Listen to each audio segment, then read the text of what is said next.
Okay, just an update on how the check ride went and the features I've noticed that need worked. And got an oil leak at the pressure gauge. Not too worried about that. They're fairly easy to get. I gave the engine and the rest of the body a good power wash yesterday to get off the first layer of grime and grease. I'm tempted to drop the oil pan and clean it out. Probably got years of muck in the base. The steering column needs some work. I've got a lot of play, a quarter of a turn.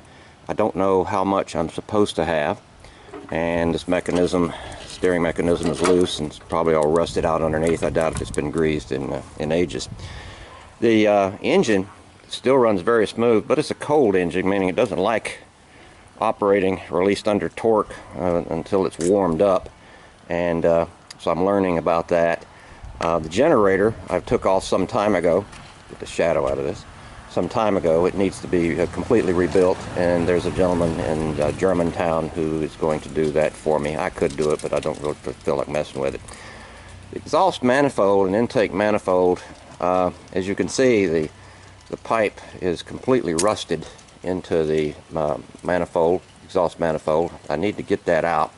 Don't know really how to proceed. Somebody suggested I should replace the entire manifold, but there's nothing really wrong with it, and I don't know how expensive they are. Plus these bolts are incredibly rusted, and I start messing with them, I may break them off and just cause me more heartache. So some thoughts or suggestions on that would be helpful. I'm thinking maybe a cold chisel and chiseling out the pipe from the inside and cleaning out those threads so I can insert a new pipe, but I'll defer to other wisdom on that. The touch control system works. I checked both levers, and they're a little herky-jerky.